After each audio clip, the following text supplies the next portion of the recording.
Look at them, they are huge. I mean, it's like half of my face.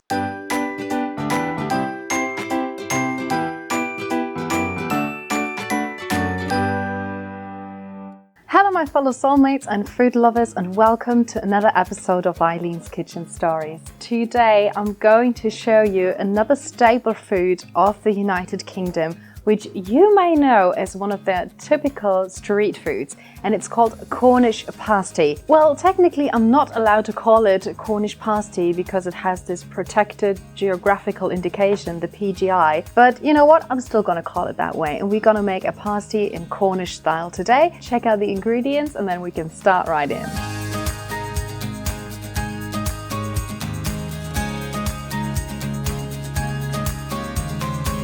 Okay guys, we need to start off by making our pasty dough, so the pastry. For this I've added to my bread flour, which needs to be very tough flour. In Germany we have it which is called the type 550, and I've already added a teaspoon of salt, and in there goes the butter, if it wants to, and the shortening. You can also use lard, which is quite typical as well, and you can also use completely butter if you want to. Okay, and the next step now is to mix the flour together with the butter and the shortening and make a crumbly dough. Now guys, why it is called Cornish pasty? Because lots of people associate it with Cornwall. It actually is regarded as a national dish and accounts for 6% of the Cornish food economy. It has been awarded with the protected geographical indication with the PGI, which actually states that a Cornish pasty needs to be in a D shape and it needs to have this amazing side crimp that I'm going to show you later on as well. Okay, we're done now. The dough is super crumbly and we can pop it into our KitchenAid now and add the water. Put it on, and now we're going to pop in our water now. I'm going to pop it onto a little bit of more speed now until it is well incorporated. I'm going to pop it on again in a second and let it knead for about, I think, 7 to 10 minutes. If you do it by hand, no problem at all. You can also do it by hand for 7 to 10 minutes.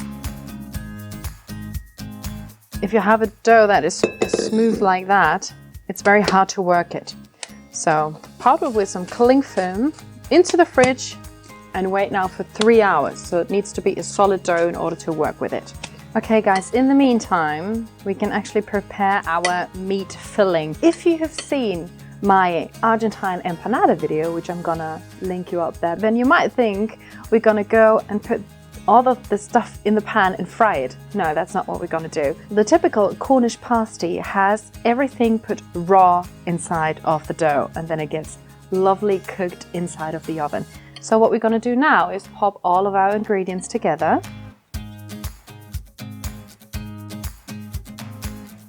Should have gotten a bigger bowl. I struggled a little bit with getting the proper yellow turnip, the sweet turnip, but you can actually use normal turnip as well, and you can use, if you want to, any sort of root vegetable that you like and you prefer. So we need to season it quite a lot, because we don't pop it in the pan. We will not have any succulent butter flavors in there. And a little tip from a good friend of mine is use quite an amount of pepper. If you want to go with a ratio, you usually have 2 parts of salt with 1 part of freshly ground pepper. Now the typical meat that you would use in the Cornish pasty is some skirt steak. If you go to your preferred butcher and he doesn't have the skirt steak, you can also use rump steak if you want to. Just make sure it's steak that's cooked relatively quickly. And ta-da! It's actually already done. Pop it on here and get some flour everywhere. Flatten it out. So we should get about 6 huge pasties out of this one. Now you can see I equipped myself with a lid, but if you have a form, or it could be a plate, anything that's about 20 centimeters in diameters, then that's just perfect. So we're gonna pop this onto our dough and then go around. Okay, now I'm gonna take the first one and fill it up in the middle. with our mixture. I haven't put any herbs in there or anything. That's really the original traditional recipe. You can obviously put in different fillings, herbs, whatever you want to, whatever you feel like. And the edges we're gonna seal with a little bit of water, just like in the empanada video. Okay, as you've seen in my other videos as well, the crimp is the most important thing. What you need to do is you take the edge and then you flip it over. Take the edge, flip it over.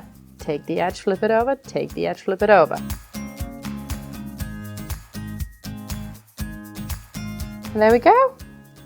That is our Cornish pasty right there. Put some egg wash on top. And these are gonna go now into the oven at 165 degrees for 50 to 55 minutes.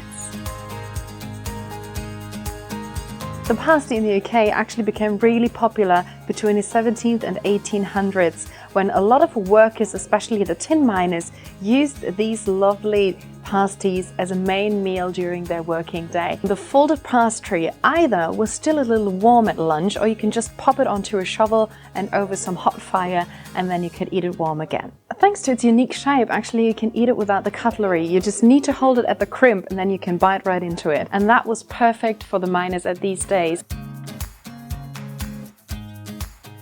Oh my god, they are ready, and look at this, isn't that a gorgeous filling?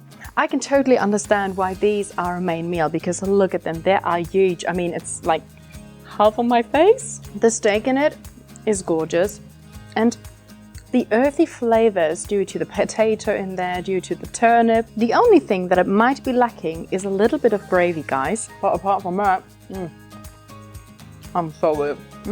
So guys, I hope you did like this recipe, and leave me in the comments below if you have been to Cornwall, or maybe you are from Cornwall, and then how you make your lovely Cornish pasty. I would absolutely love to read your comments. And also make sure to subscribe for free to my channel to see other kinds of videos. Also look at other countries such as Sweden, which I've done, or Argentina. The Argentine empanadas are just the little sisters of these huge Cornish pasties.